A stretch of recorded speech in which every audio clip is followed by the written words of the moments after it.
Hello once again everyone, I am playing with Mui with another video game playthrough. This time it's Jumping Flash for the PlayStation. Delving into PlayStation games. Well, I've got a reason for it, and that's because this is a good game! A good game, I say. Now let's watch the introductory cutscene. Baron Aloha, a black shadow threatening the safety of peaceful worlds. An evil scientist who frightens children and is bent on slavery. A giant robot has seized a peaceful world and carried it off. Aloha's evil plan is to turn it into a huge private retreat for himself. Universal City Hall, here to help the people. Robbit can do the job. Let's go, Robbit! Jump and go! Well, that pretty much lays out the groundwork. It's a very simple plot for a very simple and yet very fun and entertaining game. So, like I said, delving into PlayStation games. I have never ever done a PlayStation game playthrough before this one. And well, it's time to change all that as we jump into World 1, Stage 1. I swear this stage select music is probably one of the best songs I have ever heard. Super, super infectious. So, the idea of this game is very simple. Go through each and every stage and collect 4 of these so-called jet pods, each of them with a specific letter on it, E, X, I, and T. And once you collect all 4 of them, you will be able to, well, exit the stage and move on to the next one. Very simple. The biggest part of this game is the fact that you can jump a lot. You can triple jump, and Robbit's triple jump is unbelievably huge. As we jump into the very first bonus stage. These bonus stages are very simple. You just want to pop all the balloons. As you can see, Robbit also has lasers that he can shoot infinitely, as well as being able to jump on enemies, a la Mario. And he also has a certain, or different types of special power-ups that you can get, which are like fireworks. Actually, they are fireworks. On the top left, you can see the first one's a cherry bomb, and the second one is twisters. Not too familiar with what twisters are, but apparently they're a firework. So we're just gonna go with that.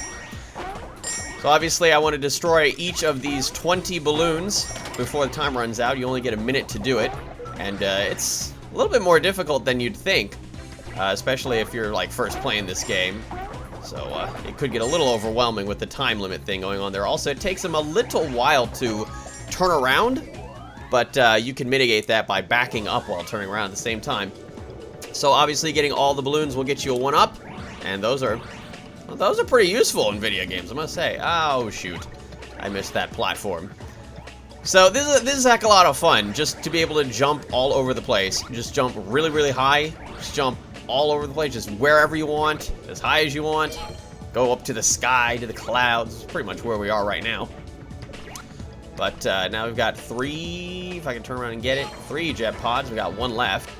That weird little piggy-looking thing is Robbit's weird sidekick. I forgot the name of it for a sec. Kumagoro, apparently. He has absolutely no like stance in the game other than the fact that he shows you how many jet pods you've collected so far, as well as just kind of boinging up and down when you jump. So, pretty helpful. And that's it. Just like that, done with the first stage. Of course that was going to be quick. Yay! Everybody's cheering. Of course that was going to be quick. That's the first stage, so, you know, it's not a big surprise. Also, as you can see, there's some weird, like, blinking stuff as I'm going, like, in between screens or whatever. That was just, I'm playing this on an emulator, shockingly. And that was just kind of a weird thing that the emulator was doing. You know, it doesn't do it any other time other than that. But, yeah, just for switching screens, it was just doing that weird stuff. You know, it's not too bad, you know, just every so often. So now we move on to the second stage now. Instead of the crazy, awesome, or the serene-looking green grass and all the blue sky and everything, now we're into the smoky-looking volcano place with the lava that will indeed hurt you. I love this fried egg thing, and that will unfortunately hurt you too, because that's nice and hot. As you can see, there's a fried egg on it, so of course it's hot. All right, just kind of jumping around. I believe I'm 100% certain the lava inside the volcanoes will hurt you. I couldn't recall whether or not the lava on the ground can hurt you, but I'm just gonna go with yes, it can. It makes sense, because it's lava. And lava's pretty bad, you know, it's always been a pretty terrible add-in in video games. Just like 1-ups are good things. Also, there is a health meter, as you can see on the bottom there, to the left and right of Robbit's little adorable-looking sprite. And to heal that up, once you take damage, you find little carrot pictures that heals your HP. Some of them are just for, you know, a certain amount of HP. Some of them will replenish all of your HP. And those are the best, I must say. Now we're moving on to Stage 3. Stage 3 in every world is always a boss fight. So we're going to do the first boss fight here. And this, I like to call this guy the Derp Dragon because he just looks really, really derpy. And he's a dragon. So he's flying around all over the place and he can breathe fire, which unfortunately hurts bad. I only got hit twice there and I lost like a third of my health, so that's not acceptable. So I think maybe the best idea here is to get on top of him, spam some lasers, spam some fireworks at him. Those are the twisters that I just shot. I also have some bottle rockets that I collected and didn't mention because I must have been prattling on as I do. But next up is the cherry bombs. The top firework on the top left is the next one to be used. So the cherry bomb's up next. I can't remember if I actually used it. Yes, I do. And it gets a nice big dome-looking boom. And that's it. That was a lot simpler once I stopped getting hit by him, you know? Like, he had me on the ropes for a little while, and then I just kind of bounced back in the third round. I was like, yeah, take that. All right. Lots and lots of points. Points don't really matter. Like, the points are pretty much just, like, just there to be there. I mean, I don't really know. You know, points in video games haven't really been a big thing. And I love how I'm, like, going on to, like, the meta of video games here. Like, we got one-ups, lava, points. Points have always been just really pointless. Ha! Irony. Alright, so now we're on to World 2. Oh, great. A desert world. Gee, I love these. Alright, on to 2-1. And, oh yeah, this introduces the really, really annoying flower guys. I assume they're flower guys, because they spit weird-looking seeds at you.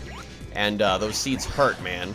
And they shoot them a lot. I mean, they're kind of easy to dodge, but just, they just shoot them so often, it's kind of hard to dodge. So, of course, as per every single playthrough that I do that's not live, I do indeed have Wikipedia info. Also, that was like, I call that thing the purple derp thing. That's, I don't know.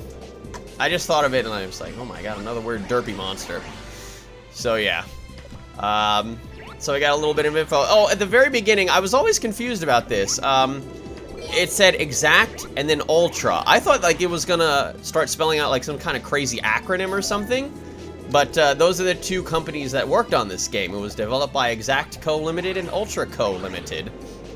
And it was released in 1995 for the Sony PlayStation. So I first got into this game. Oh, hey, the bonus. Oh, this one's a lot tougher. Bonus stages aren't really like, you know, I mean, you look at them and like they're all different. You know, I've completed the first one and now the second one's like super different and it's more difficult. They're not like Sonic the Hedgehog, you know, kind of bonus stages where, you know, you have to finish them and then, you know, you like a Chaos Emerald or whatever. They're just there, you know, for extra stuff, you know, extra points. You get some coins and, you know, that's extra points right there. And, you know, and then if you get all the balloons, you get a 1-up. As well as all the other power-ups and stuff that you can get. I got some rockets, some bottle rockets, and also the Roman candle. You can see it in the middle there. The Roman candle is unbelievable. It's this gigantic laser that shoots out for a good few seconds. It's, wow, pretty crazy. So, yeah, I mean, you know, the bonus stages are just there for fun. So initially I got into this game because my cousin had it. My cousin always had a PlayStation and I didn't. You know, I always had just Nintendo. That's it. Nintendo all the way. And that is still true to this day. I didn't quite get them all in time. I couldn't find them all. It was weird. And so, like, initially I looked at him like he was, you know, the enemy. It's like, how could you support Sony? They're the enemy of Nintendo, you know? But eventually, you know, I grew to like the fact that he had a PlayStation, the fact that I could play games that, you know, I never played before and, you know, I couldn't play normally on my own. This game in particular was a lot of fun. He had this and the sequel. There was Jumping Flash 2 that came out. In, you know, English-speaking countries. There also was a Jumping Flash 3, apparently, that I learned about, but that only came out in Japan, so that's kind of out of the equation. But yeah, this and the sequel were a heck of a lot of fun to play. Just all day long playing this game. It was super addicting. This game is a lot of fun. And just look at this. Look at that picture. Just the fact that you can just be super, super high in the air like that. And, you know, you just come spiraling on down right on top of people and plants' heads. I really hate these guys. Yeah, see them shooting the little seeds at me? Really annoying. Yeah, and then they hurt. Those seeds hurt. Also this, and he also had Twisted Metal 2. That was a pretty good game too. You know, it was, I believe it was M-rated. You know, I wasn't really M-rated age at the time, but it was still a lot of fun to play. A lot of fun. Always had fun with, you know, going over to his house and playing his PlayStation games, including Jumping Flash.